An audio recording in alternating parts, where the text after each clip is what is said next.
Hello guys, in the previous video I have discussed about the bony labyrinth and now in this video I will discuss about the membranous labyrinth and the important point for the NEET examination. So if you have not seen the previous video lecture of mine, then I will give the link below in the description. Please go for that.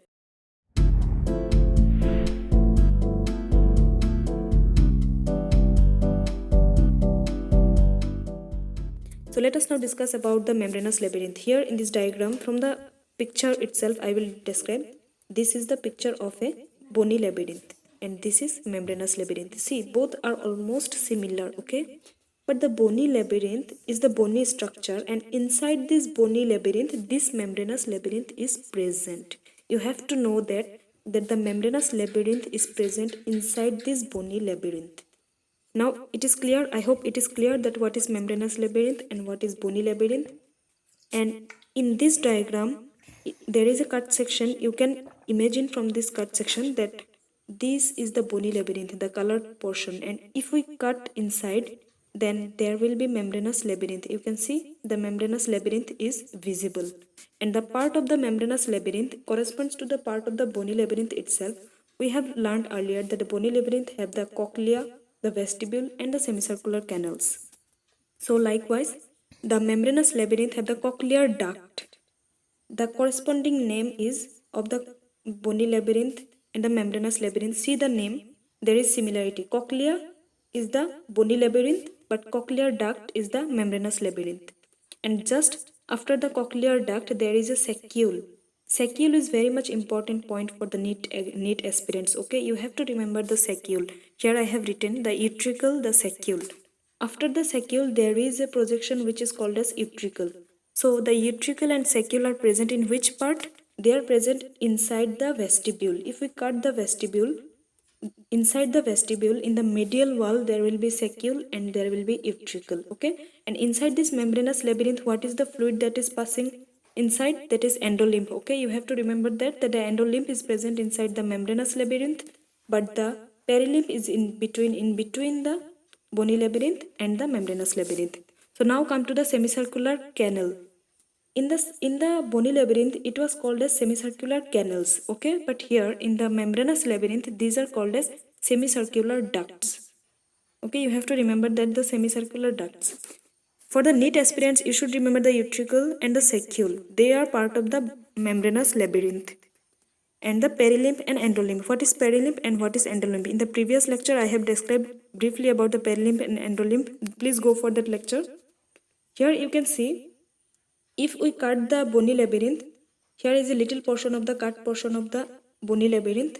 Then you can see the scala vestibuli, the scala tympani, and the scala media is the part of the membranous labyrinth. You have to remember that. In the next diagram, in the next photograph, I will show you.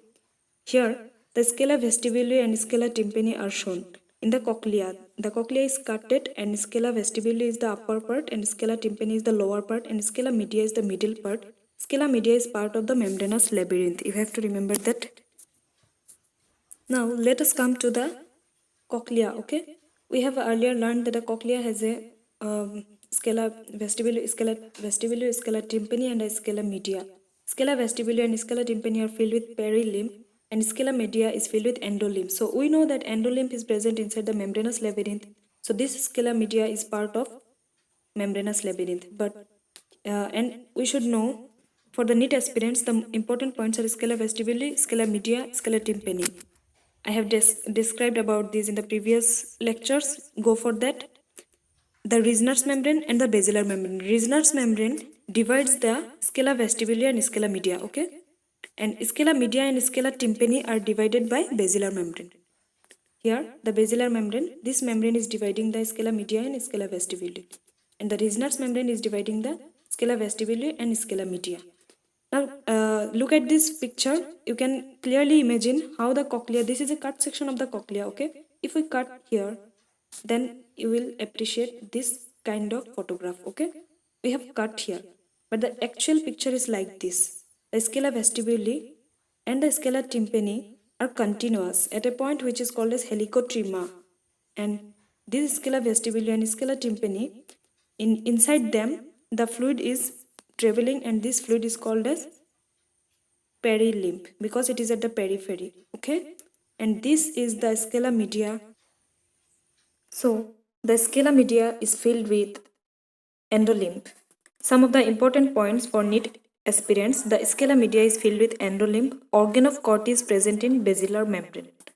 This can be asked as MCQ. Organ of Corti is present in basilar membrane. Here it is the basilar membrane which is dividing the scala media and scala tympani. So organ of Corti is present above the basilar membrane, and this organ of Corti have hair cells which transmit the signals to the nerve which is called as vestibulocochlear nerve. For your information I am saying this, you don't need so much of the things, but still, so the signals are transmitted through the vestibulocochlear nerve up to the brain from the hair cells. So then other things which the NEET aspirants should know, these are given in the NCERT book, are macula. Macula is a sensory epithelium present in the utricle and the saccule. I have told you earlier that utricle and saccule are important points for the NEET aspirants. Why these are important? Not only for NEET aspirants, we should know these utricle and saccule because the utricle and saccule helps in maintaining the balance and posture of our body. So the macula, this point you should know, the macula, also called as otolith, is the sensory epithelium that covers the utricle and saccule of the membranous labyrinth. On the earlier picture, I have shown you on the earlier page that utricle and saccule are the part of membranous labyrinth inside the vestibule of the bony labyrinth. So, this utricle and saccule contains some macula, which is the sensory epithelium, and this macula of the utricle and saccule helps in maintaining balance and posture of our body. We all know that the vestibular system helps in maintaining balance and posture of our body. So the vestibular system is consist of the vestibule, and inside that the vestibule, the membranous labyrinth is composed of utricle and saccule. These two helps in maintaining the balance and posture of our body. Hope this video is helpful. On the next video, I will discuss some MCQs and hope you will be able to answer. And please subscribe my channel for getting more information and for getting some quick revision for your NEET examination. Thank you.